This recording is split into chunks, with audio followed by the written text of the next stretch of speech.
So what can fans look forward to with some upcoming episodes? We've got some returning characters that are pretty cool. There's actually, like, I don't know if you guys are gonna be at the panel today. No. You're gonna miss out. There's gonna be a little preview, but some beloved characters are gonna come back in a pretty cool way.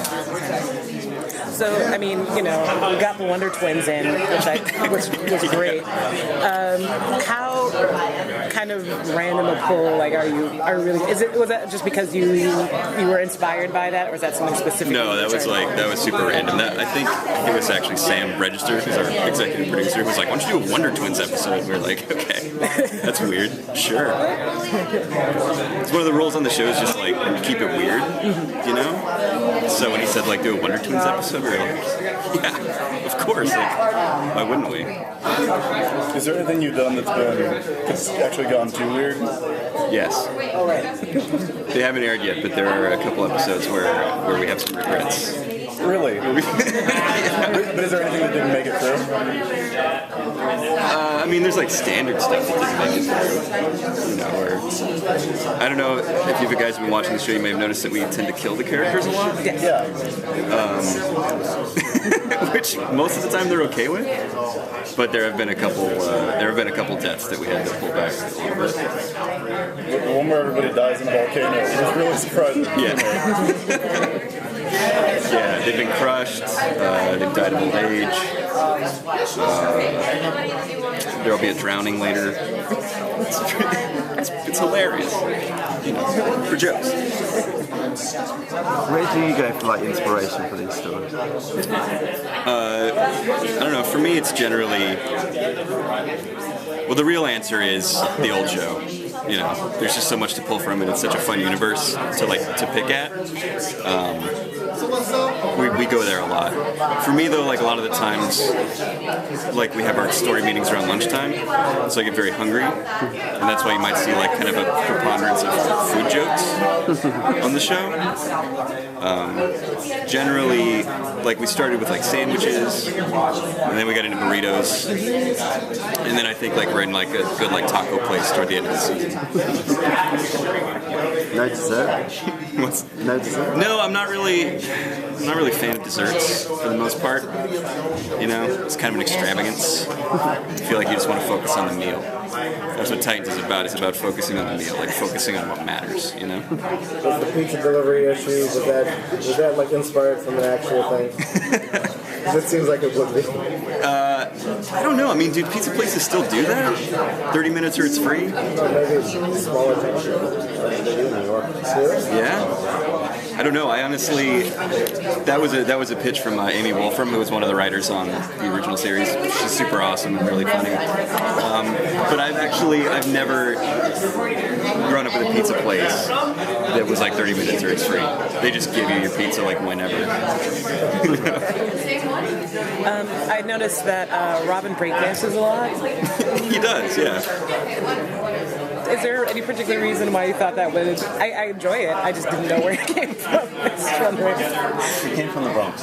Well, yeah. Yeah, Robin grew up in the Bronx. I don't know if you knew that. Yeah. In our alternate timeline. Yeah. The Haley Circus, straight out of Brooklyn. Yeah. Generally, all that stuff is inspired by our storyboard artists, because in the script it'll just be like the Titans do like an over-the-top dance, or just like the Titans dance. A lot of the show is actually inspired by our board teams and our directors, because like we'll leave the scripts kind of loose.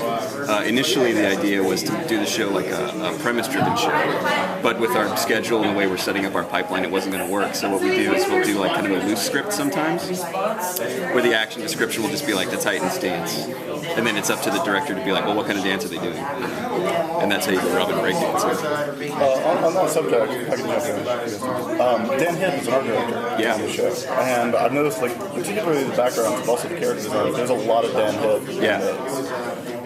So how involved is he in actually like determining what goes in the background of Raven's room? And Dan is the king of all that stuff. I know, like, we hired Dan because he's such a fan of all things comics. And when we were developing the world, I was just like, go nuts, dude. It's like anything that he wanted to put in the show, I was cool. And I love, like, as soon as I started seeing him put little touches, and it just started like with the characters. Like he was doing portraits of the characters, like that they hang on the walls. And there's really remarkable little touches, like it's very thoughtful little touches where it's like there's a portrait of Beast Boy as a giraffe with a little tiny raven like riding his back, and it's awesome. So like when he started doing that stuff, it was like, more dude, just detail it out everywhere. You know? I really like that Raven has so many villains. Like she's got a Ra's al Ghul and a Trigon. Yeah, he's not really a villain, but he's a demon. From hell. We've actually had to take him out of a couple backgrounds because he's so bright. Like your eye will go right to him. Like if he's in some BGs, like we had a couple scenes where it's like, I think it was in the Trigon episode, Dog Hand, where like Raven and her dad were arguing, and he was like right in the middle, just kind of like what's up? And he's just like this super bright orange against the violet. So he shows up sometimes.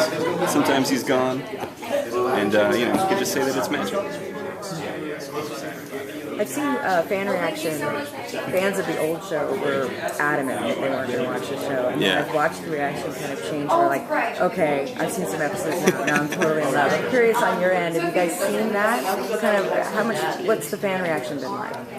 I've seen all that stuff. I go online and like before it came out, I was super sad because I was like, why do they hate us already? Don't hate me, man. But it's been really nice. Like at first it was like it was 100% hate, and maybe there was that one dude who was like, give it a chance. You know, rarely there was that guy. And then when it started airing, there were still people who were like, this, I still don't like it. But then there were people who were like, this is funny. And now I'm finding that there are people, like every time I see somebody who's like, this is crap, there's somebody defending it. So there's people who like it, and there's people who defend it, and there's people who still don't like it. I'm just glad people are watching it, honestly. I think it's really cool. And I'm glad that like some people have turned around, because like it's really tough. Like we did a complete like reset on this beloved universe, and that's a tough thing. Especially for people who are like, there are all these unanswered questions, you know, from the series, and they want to know what happened, and that's not what we were tasked with. That's not the story that we were tasked with telling, you know. So it was a difficult thing for us to do, but I don't know. We're having a lot of fun doing it, and I think that it's showing in the shows now. And I think, and I'm glad that people are responding to it. It's cool. I've actually seen sort of the opposite reaction. My girlfriend has 2 kids who are obsessed with the new show. Oh yeah. And they're kind of mystified by the old one. They're like, it doesn't even match up. Like they came to the new one from the Tiny Titans comic book. Oh right. Because like they're like, oh, that's adorable. Yeah. And now they're obsessed with the new one, and they're like, the game's almost kind of slow on the old one. We did talk about breakdancing coming from the Bronx earlier. I was wondering how Mixmaster Mike got involved. What was that process like? I'm not sure exactly. I mean, we had one artist lined up, and they were into it. It was Passion Pit initially was interested, and then like we couldn't get the deal to work. The guy I don't know, he lives underground in a bunker or something. So hard to get a hold of. That's not true. I just made that up. And then so we started throwing out names of like artists we liked, and Mixmaster Mike came up, and we reached out to him and he was interested. And it was like, well, that's great. That totally makes sense, because like what we're doing is sort of a remix of existing material, and that's what he does. So. How soon in that conversation did the phrase "nobody can do it like Mixmaster Mike" come on? Probably immediately, if I recall. On the scratch routine. He initially wanted to be credited as the legendary Mixmaster Mike of the Beastie Boys. And we're like, we don't have that much room on your credit card, but in our hearts we know that you are legendary. Is that fan? I guess at WonderCon there was a fan that came up with an idea for an episode trying to get Beast Boy a catchphrase. Is that? Oh yeah. Is that getting expedited to an episode? That one, it could possibly be in the hopper for season 2. Season 1, we're all booked. But you may see Beast Boy Disparates come up with a catchphrase season 2. Yeah, keep your eye out. Thank you. Thanks, Aaron.